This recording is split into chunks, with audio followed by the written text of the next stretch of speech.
it's Brian Chacochis at Dynasty Tools, your boy from Dynasty Nerds, the Devi squad over there. We just finished our hashtag Nerds C2C draft, our Campus to Canton League draft. We had a lot of recent interest in the Campus to Canton League format. It's the best format you'll ever play. Everybody who tries it loves it, guaranteed.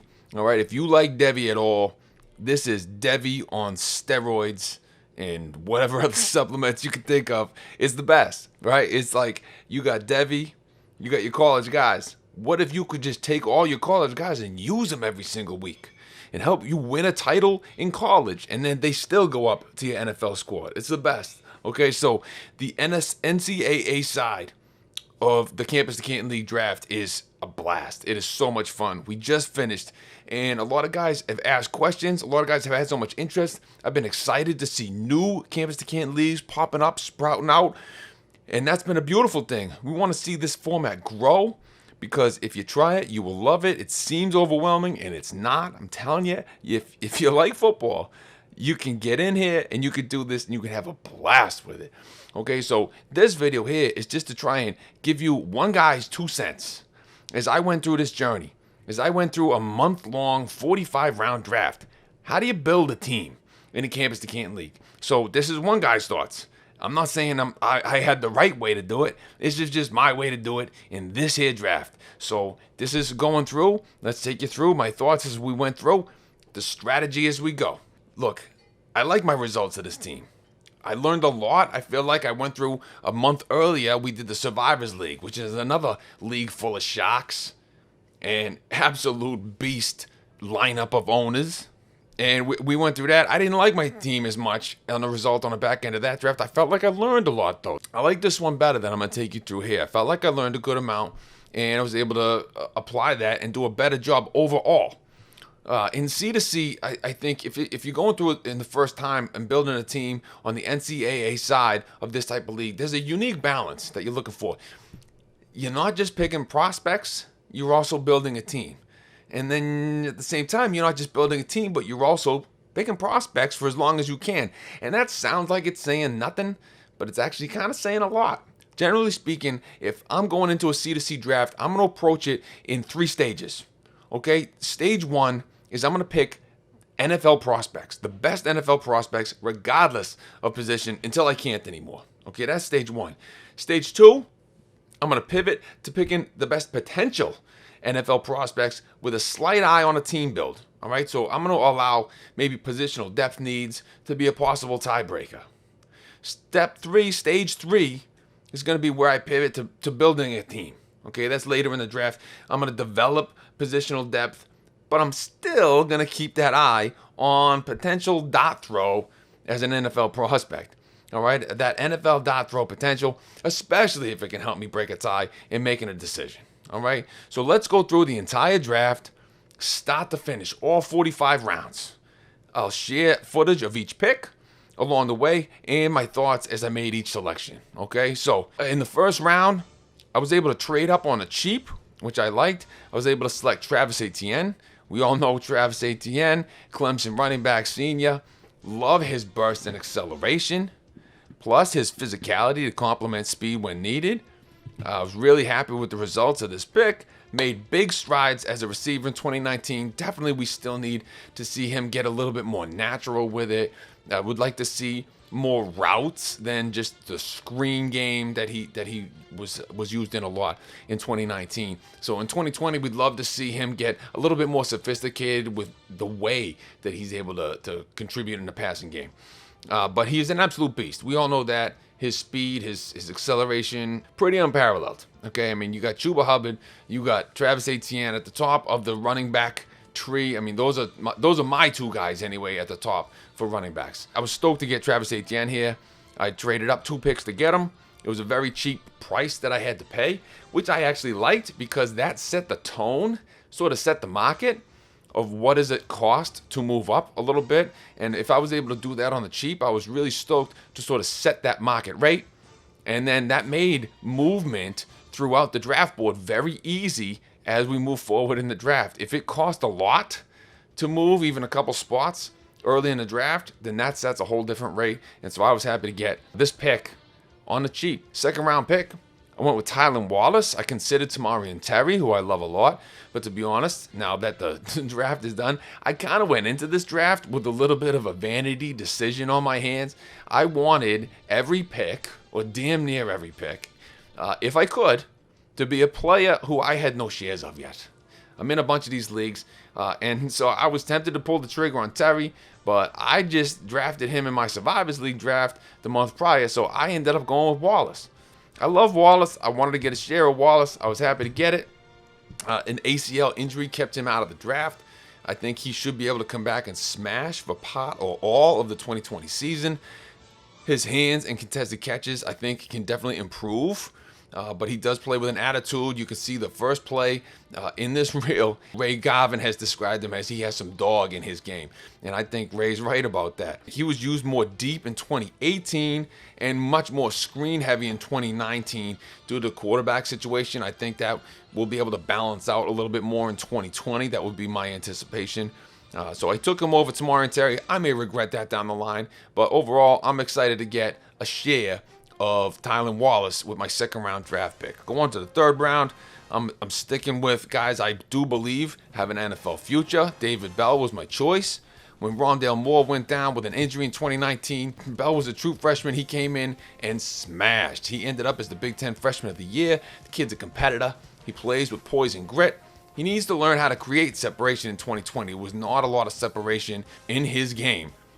He was able to make these catches with a lot of distraction, a lot of bodies close by.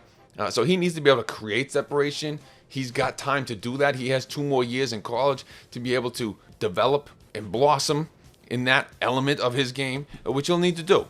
But I believe he can. He certainly has a major skill set. He's got that size. He's got a lot of the foundation that you want to see. The fact that he was able to do it off the street as a true freshman says a lot to you. And I think we'll see if they can iron out their quarterback situation. Pair him with Rondale Moore. And then you got Malik Carr coming in, who also has a lot of promise for them. There's a lot of excitement that's going to build as this Purdue program moves forward if they can figure out who the right quarterback is to lead their squad. Moving on to the fourth round, I ended up trading back here, okay? I made a small drop for 2 bumps later. I ended up still getting a great player in the fourth round. I took Terrace Marshall, 6'4", 200-pound, former 5-star recruit. He was in the same class as Jamar Chase at LSU, and a lot of people forget the higher-rated player was Terrace Marshall. He was the 5-star, not Jamar Chase. Marshall is coming along. He definitely was able to come into his own a good bit last year. 46 grabs, 671 yards, and 13 scores last year in 12 games. With Justin Jefferson going to the NFL, Marshall moves into the wide receiver 2 spot for LSU. If Miles Brennan can be a competent quarterback, Marshall can be a legit star for LSU in 2020. I feel great about that. And I think Miles Brennan is going to be fine. Okay, I don't think he's going to be Joe Burrow. I think he's going to be fine. And I think Marshall has some nice things ahead for him this year. 5th round, I'm over to C.J. Verdell. Really like getting C.J. Verdell on my squad. 1,220 yards rushing in 2019 after over 1,000 as a redshirt freshman in 2018. So he's got 2,000 plus yard campaigns on his resume. 14 receptions last year, were down from 27 as a freshman. Now he's a capable blocker. I'm looking for him to increase those receptions in 2020. You want to see him get back to a higher reception total, which I think he'll be able to do under new offensive coordinator Joe Moorhead. He's short but sturdy at 5'9", 210. I really need to see less boom and bust in his game. He had 7 games with 50 or less rushing yards last season. So he needs to get a little bit more consistent, or a lot more consistent would be great. You can see the talent is there, but you want to see that flash more consistently in 2020 as he hopefully ends up in the NFL draft after this season. Now, in any draft, we're going to react to business as business is being done, right? So this is what I would call my 6th round pick, is I would definitely say is a pivot pick. Okay, I pivoted away from exclusively just picking guys that I felt like were definitely NFL prospects. This was my first pivot pick. 5-star incoming freshmen were flying off the board. I wanted to get one. So I was happy to grab Jackson Smith and Jigba. a 5-star wide receiver, 6'1", 200. He's been underhyped, I feel like, due to the fellow 5-star wide receiver Julian Fleming being in that same Ohio State recruiting class. JSN's career stat line, 293 grabs, 5,400 yards receiving, and 65 touchdowns. That is the largest division of Texas high school ball, and he excelled in it. I really like this kid and all he has the capability to do. Now, he's an incoming freshman, so he's an unproven product. We've got to see it on the field. It is a bit of a pivot here in the 6th round, but like we say, you got to do business as business is being done. If this is when these guys are flying off the board, I want one of these dudes. So I'm happy to grab Jackson Smith here, and I'm hoping that he turns into the guy that he looks like he has the capability to be. In the 7th round, I am back to a guy that I do believe is an NFL prospect, Charlie Kolar, tight end for Iowa State. He's 6'6", 252 pounds, posted 51 grabs, 697 yards receiving, and 7 touchdowns in 2019. He will be a key weapon again in 2020 for Brock Purdy and the Cyclones after the big 3 of Pitts, Jordan, and Freiermuth in a highly touted tight end class. Kolar is currently underrated. I think he is sort of a 4th guy who is not far off from their pace. He's not on their level yet. He is another tier. I will definitely say that. But you got a guy like Kolar in the mix to be a pretty damn good consolation prize if you can't get in on the big 3 of those guys at tight end. So Kolar, I feel good about grabbing him, snagging him on my squad in the 7th round. Now, I would say in the 8th round is when I'm finally pivoting into what I would say is stage 2 of my team build. Okay, team build becomes now a consideration. I feel like I can be confident in having 6 NFL prospects in my first 7 rounds of this draft. Okay, I hope that I have 7 NFL prospects in the first 7 rounds. The incoming freshman was that pivot pick, so I can't say for sure whether I have that or not, but I'm certainly hoping. He's a 5-star recruit. They have a pretty decent hit rate, especially wide receiver, so I'm hoping he pops, right? So I am starting stage 2 in round 8. De'Ara King was my selection. First time I'm going to quarterback. Now, this is a 2 QB college league, and it is a super flex on the NFL side of the C2C. I was stoked to grab King here. He was the #1 overall scorer from 2018. Okay, so if I can grab the #1 overall scorer from 2018, get him in my QB1 in the 8th round, feel pretty good about that. Now, I'm not sure what sort of jump Miami can make as a team in 2020, but I do expect King to do well in Rhett Lashley's new offense. So I think this was a solid pick. I definitely had some guys in the league who were not happy that I made that pick. They had eyes on King themselves. And so to grab him as a value guy in the 8th round as my QB1, I think it's a good spot. Is he going to be an NFL quarterback? I can't tell you what the future holds there, but I certainly feel good about adding him at this spot in the draft. In the 9th round, I did make a trade up. I wanted Daz Newsome, and I got him. 5'11", 190 pounds speedster with dynamic ability. He can contribute in multiple ways. Last year, he had 72 grabs, 1,018 yards, 10 touchdowns as a junior. He's back for his senior season. He is ready to explode with Sam Howell opposite Diami Brown. The North Carolina offense is going to be borderline prolific, if not just genuinely explosive in 2020. So they are looking primed for a huge year. Daz Newsome, underrated. He's a guy that you may not have heard a ton about. I think you're going to hear a ton about him moving forward because he's pretty damn good, and he's got a lot of ability, and he's going to start to move up boards as a prospect. And I like grabbing him here in the 9th round. He's another guy like, yeah, is he a blue chip NFL prospect? Not necessarily, but he has the ability to develop into a legitimate NFL prospect. So I feel good about adding Newsome to my squad here in the 9th. 10th round, I'm looking, again, it's a 2 QB league. I went with Kellen Mond here. He's the most experienced QB in the SEC. He checks off a lot of boxes on that Bill Parcells, that well-publicized Bill Parcells model, his goals when he was drafting a QB in the NFL, right? He wanted a 3-year starter, check. He wanted a guy who started 30 or more games, check. He wanted a guy who won 23 or more games, check. He wanted a guy with a 2-to-1 TD to INT ratio, check again. Okay, Mond still has room to improve, obviously. He, in many ways, has been considered a bit of a disappointment by some. Understandably so. Okay, he hasn't hit his ceiling. There's no doubt about that. I don't think anyone's going to tell you he has. But if he does continue to make improvement, he's got enough of a foundation as a prospect that he's going to be able to get a look, get a chance in the NFL somewhere. Round 11, I went Raheem Boyd, 184 carries, 1133 for yardage, and 8 touchdowns as a junior in the SEC on a 2-10 football team. Now, if you're on a 2-10 football team, you're not exactly grinding out the clock at the end of games, right? So the fact that he was able to perform as well as he did on that talent level of a squad, I think says a lot in the SEC. He had 42 receptions over the past 2 years, shows promise as a receiver.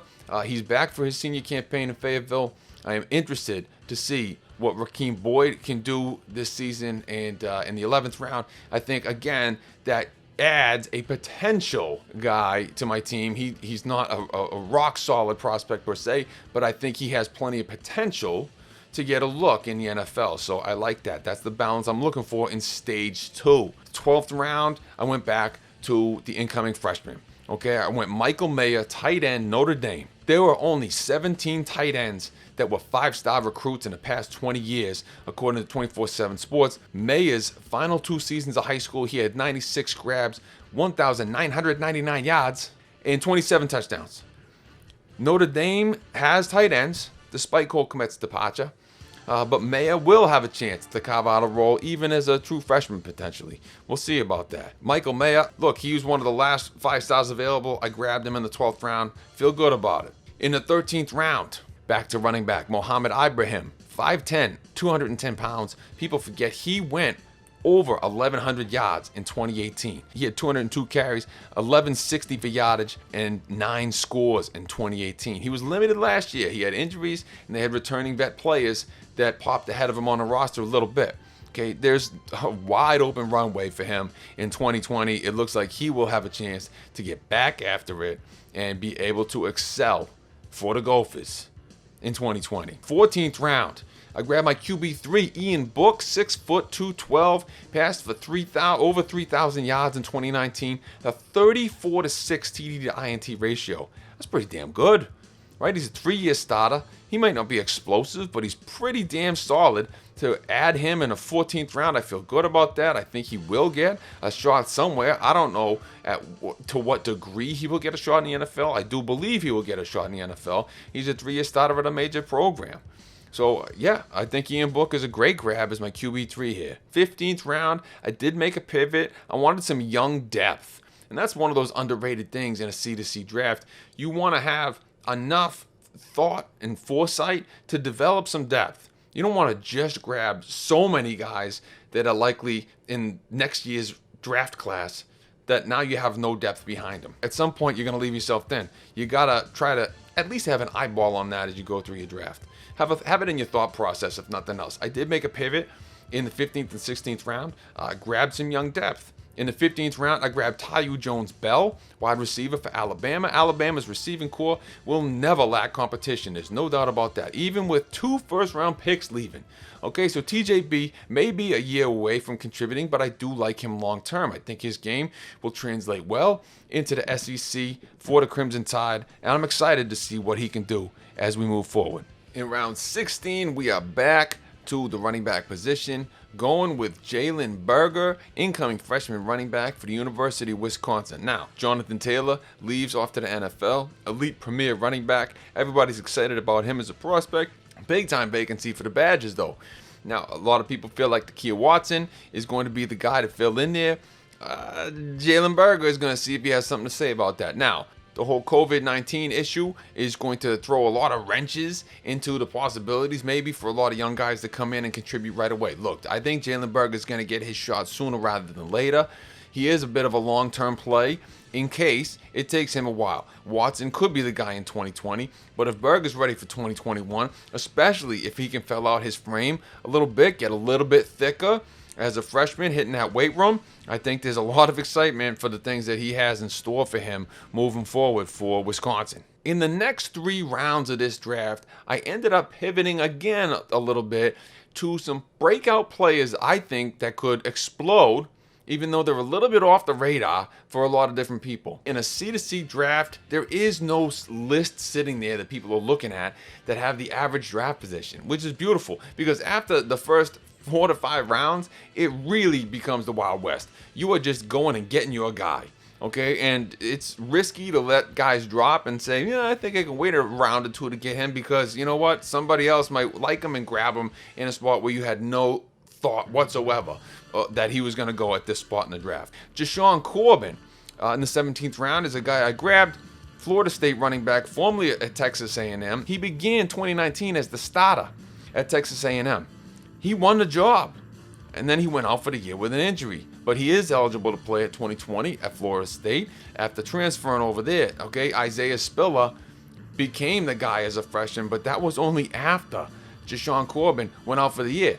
Corbin beat out Spiller in the summer camp. So that is worth noting. Bring that mindset to the table, and then he came in as Norvell's guy that he brought in 2020 for Florida State. He's going to be able to get a shot to play over there. 18th round pick, I went Amari Rogers. He was slated to emerge last year as the wide receiver 3 for Clemson, behind T. Higgins, behind Justin Ross. He tore his ACL in spring ball, was back on the field in September. I have no idea how. That is a banana land recovery time. I don't know how he did it. But a year plus removed now, I think we all know that once you really have that full time to recover from an ACL injury like that, you get your leg literally back underneath you.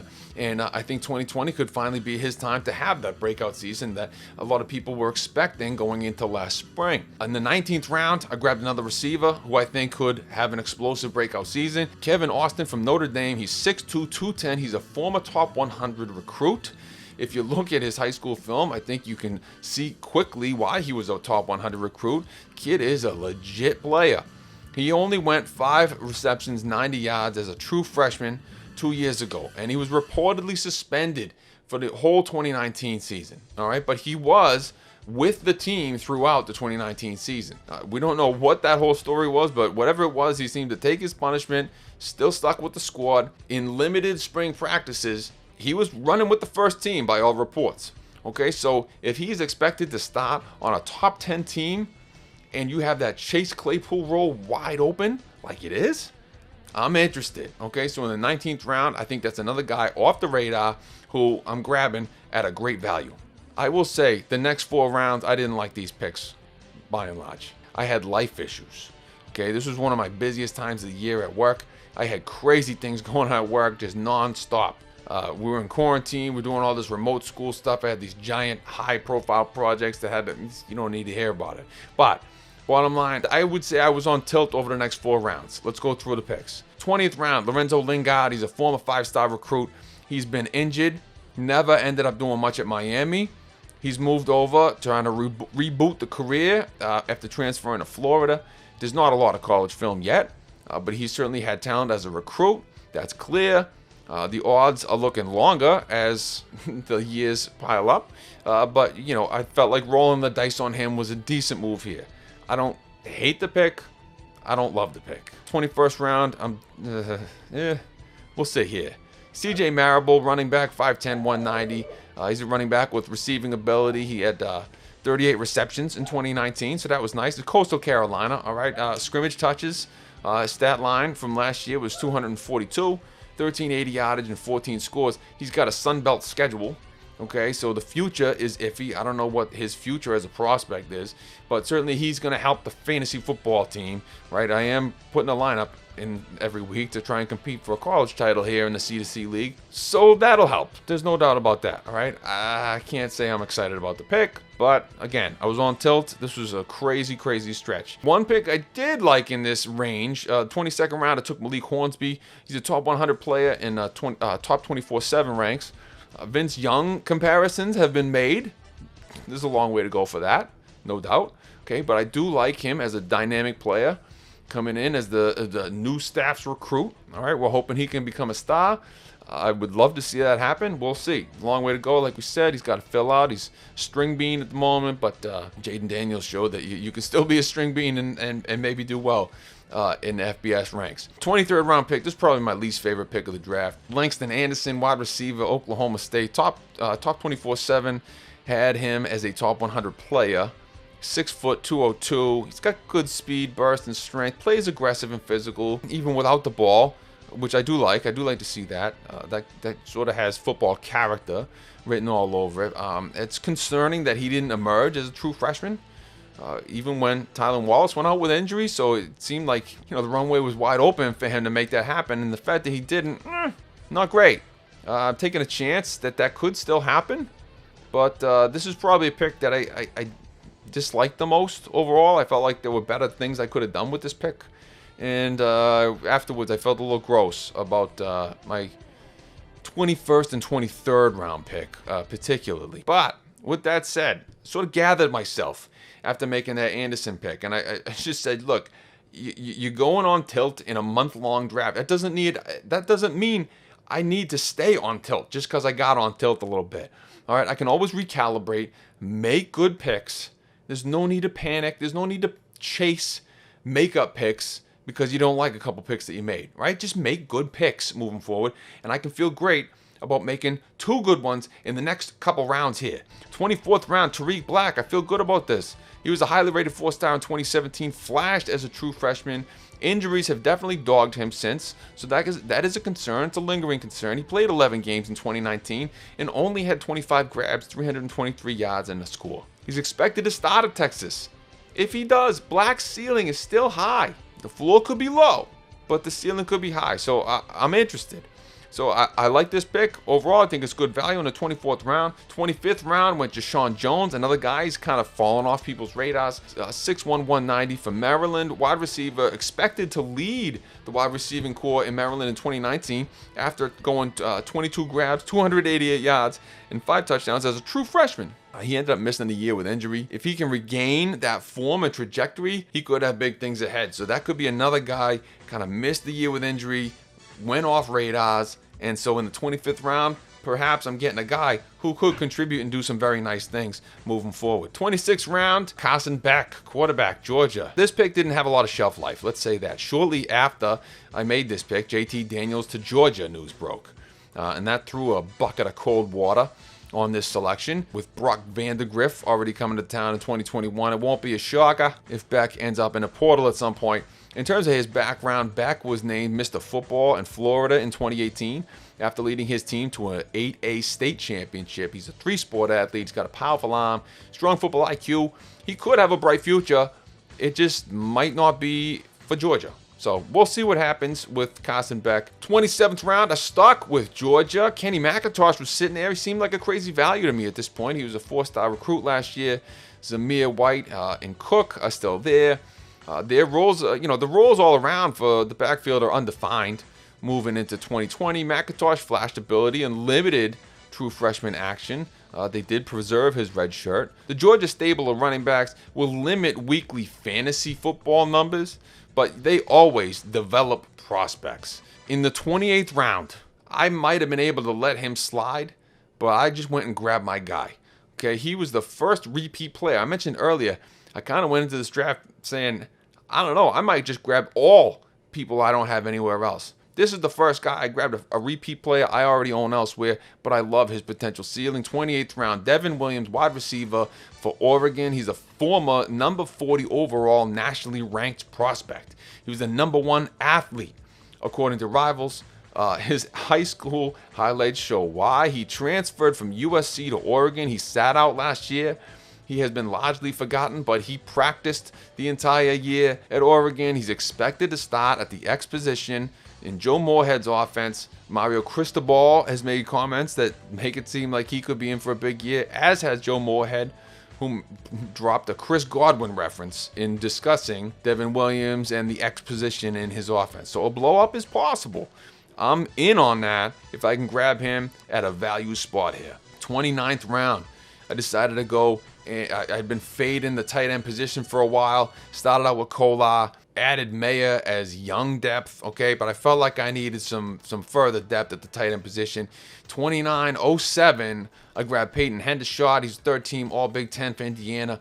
He went 52 grabs, 622 yards, and 4 scores last year. Catches well, he's plenty capable as a blocker. He's 6'4", 255. He was suspended for an arrest in February, but back with the team in a probationary capacity. by all reports. He has a chance to really excel this season. I didn't love his film when I watched it, but I thought, he's certainly got enough in the Big Ten to be a reasonably interesting prospect. But I will say, I did also have eyeballs on Trey Mcbride, and I decided to go ahead and trade up to grab both of them. I wanted both of these guys. Trey Mcbride, I grabbed at 29-11. He's an excellent receiver for Colorado State. Came on down the stretch. Okay, he had 45 grabs, 560 yards, and 4 scores. But 67% of his catches, 74% of his yards, and 100% of his touchdowns were in the second half of the season. So he blossomed as the season went on. They got a new coach there, Steve Addazio. He has featured tight ends with multiple offensive coordinators at Boston College. So McBride, I think his stock is going to continue to rise. I think he's a super interesting guy for the Rams, and so I was stoked to grab him as a fourth tight end. I think he's going to contribute fantasy football numbers, and I think he can develop into a nice move tight end prospect at the next level. After 29-11, I didn't pick again until 32-02, where I grabbed Chris Robinson, first team all-conference for Conference USA as a redshirt sophomore at Florida Atlantic. After grabbing a couple young QBs already recently in the draft who are going to need time to develop, Robinson provides depth for me as an incumbent guy with 2 seasons left. He had over 3,700 yards last year, 28-6 TD to INT ratio. There's a new staff in town, but hopefully if he can continue to improve in his junior and senior seasons, that can be good from a fantasy football perspective, and maybe he can develop as a prospect. We'll see. 32-06, I grabbed Joshua Simon, rounded out my tight end selections for the draft. After fading tight end for a long time, I really went a little bit heavy in this recent section of the draft, and I feel like I got some nice value on the back end here. Simon really caps things off for me at the position. He had 30 grabs as a true freshman, 430 yards and 4 scores. He's 6'5", 235. He's going to fill out more, but his future could be bright. There's a lot of vacated production at Western Kentucky. He could absolutely eat if they figure out the QB situation next year. My 33rd round pick, Jordan Addison, really liked him as an incoming guy for Pitt. He turned heads in the few spring practices that Pitt was able to get in before the shutdown. He could contribute right away. There's going to be opportunities for him to jump in, hit the field, and do something productive for the Panthers. He needs to fill out that frame. His talent is immense. He's number 130 nationally in the top 24/7. He's got confirmed 4.51 speed. He's got slot skills, wide skills, kick return skills. He's a hands catcher. He's really smooth, has plenty of burst. I like Jordan Addison. 34th round, stuck with wide receiver. Grabbed a guy a little bit older, Tariq Milton, Iowa State. 35 grabs, 722 yards and 3 touchdowns in 2019. That's 20.6 yards per reception. That's promising. We like to see that, to demonstrate explosion, demonstrate the ability to stretch the field. He's going to be Brock Purdy's top returning wide receiver threat as a redshirt junior. Kid has speed to burn, major yak skills. He's got ability, returning punts as well. So anytime you can contribute in the kicking game, it's going to add to your value as a prospect in the NFL. He's only 5'10", 183, but he wins with speed. He plays fearlessly. He could shine for the Cyclones in their top receiving role next season. So we're going to see about that. In the 34th round, felt like that was well worth the shot. 35th round, grabbed Caleb Huntley, running back, Ball State. He has a pair of 1,000-plus yard seasons. He had 1,275 for yards last year and 12 touchdowns. Only 7 receptions, so not much in the pass game. So I'd like to see more there. But at a minimum, he's a nice depth running back add in round 35. 36th round, I grabbed Trey Bradford, a 4-star recruit, number 129 nationally for LSU. His top end speed is excellent. He's certainly on display in these clips. His senior season, he had over 1,500 rushing yards, 23 touchdowns. He averaged 9.2 yards per carry. Also had 12 receptions for 242 yards and 3 scores. It seems likely that he's going to redshirt in 2020, and then he'll get in the mix for 2021. That's fine with me. I got enough depth at this point in the draft where I feel like I can shoulder that no problem on my college team, and I'll look forward to seeing what Trey Bradford can do down the line for LSU. Round 37, I grabbed Johnny Ford. He redshirted in 2019, only played in 4 games, but as a true freshman in 2018, he had over 700 yards, 787 yards and 8 touchdowns. He played slot to start things off moving in 2019. He appears like he's going back to running back for 2020. If you watch these highlights, to me, I see sort of like this little Dollar Tree Clyde Edwards-Helaire. or at least that potential. I know that's saying a lot. That's a big stretch. But I think there's value for this kid in a world where Clyde Edwards-Helaire can become an elite prospect. I don't think Johnny Ford is going to be that elite prospect, but I think he could be an interesting prospect. Maybe he's a Boston Scott. I'm interested in Johnny Ford. I don't know where he's going to go, but in the 37th round, I'm willing to buy a ticket to find out. In the 38th round, I went Elijah Badger, another incoming freshman, Arizona State. He's smooth, he's physical, plenty fast. He's got plus vision and awareness that he demonstrates on film. He's got excellent hands. He could definitely add some bulk, 6'1", 185. He's got promise to play and potentially maybe even excel in year 1 or 2 with Jaden Daniels slinging it at Arizona State. They got a stacked wide receiver class coming in, but he's part of that stack, and so he's going to have his opportunity. We'll see what he does with it. 39th round, grab Jalen Gill. He followed Jeff Hathley from Ohio State to Boston College, number 30 overall recruit in 2018 in the country as an all-purpose back. He switched to wide receiver, log-jammed on that Ohio State depth chart. He brings speed and athleticism that's not typical to that BC roster. He may have to sit a year, but he could be someone who shines for the Eagles when he has an opportunity to finally see the field. 40th round, Logan Bonner. He had over 1,000 yards, a 10-1 TD to INT ratio in 4 games last year for Arkansas State. Then he was done for the year with an injury. Lane Hatcher comes in. He raked. Became the Sun Belt Freshman of the Year. Look, Bonner beat him for the job last year. If Bonner holds the gig in 2020, if he doesn't get Wally pipped, that's an amazing value in round 40 to be leading that Arkansas State system. Now, if not, it certainly wouldn't be the first 40th round pick to be a useless selection. But for the ceiling that could be possible, I like it. Logan Bonner, round 40, let's go. At 4107, I grabbed Curtis Rook, Ohio. He's the brother of Nathan Rook, who was the number 13 overall scorer in this college side of the league last year. Curtis is a redshirt freshman. He came in and was able to earn the backup job to his brother in 2019. He's expected to take over in 2020. The highlights that are available are all Canadian football, and it's a tricky evaluation because of that. Can't say that I think it is all that fantastic in terms of film. But look, the Ohio U folks are big on him. Round 41, worth a shot. We'll see. Ended up trading up for another pick in round 41 to grab Brennan Armstrong. He was widely viewed as the next quarterback after Bryce Perkins. Had a wrench thrown in that mix by the transfer of Keaton Thompson from Mississippi State. If Armstrong holds Thompson off, I'm grabbing a potential 3-year starter here in round 41, and I love that. Round 43, I grabbed Kevin Marks. Look, only in a C2C draft do you get to draft a 1,000+ yard rusher in round 43. Jared Patterson gets all the headlines for the Bulls with good reason, but Marks, he's 6 foot, 200 pounds. He went 180 carries, 845 yards, and 13 scores as a freshman. Last year, he had over 1,000 yards, 8 touchdowns as a sophomore. Not a bad consolation prize on the Bulls. Round 44, another one of my repeat players that I own elsewhere. I love this guy as another off-the-radar, late grab that could return potential huge value for me. 4406, I grabbed Asa Martin, former 4-star Auburn commit. He saw some touches as a true freshman, and then he transferred to Miami for like 10 seconds and transferred again to Memphis, and as a result, he had to sit out last year. He's a former IMG guy. He was that pace change guy to Trey Sanders. He transferred again for his senior season. It's like My Strange Addiction transferring schools. He transferred to his senior season, Austin High School. Look, he has the talent to be that next Tony Pollard, that next Antonio Gibson role for the Memphis Tigers. If he does that, that's a great value in round 44. And with my last pick, I traded up cheap to 4408 to grab Austin Burton. He just transferred to Purdue from UCLA. He is immediately eligible as a grad transfer. He's got 2 years of eligibility remaining.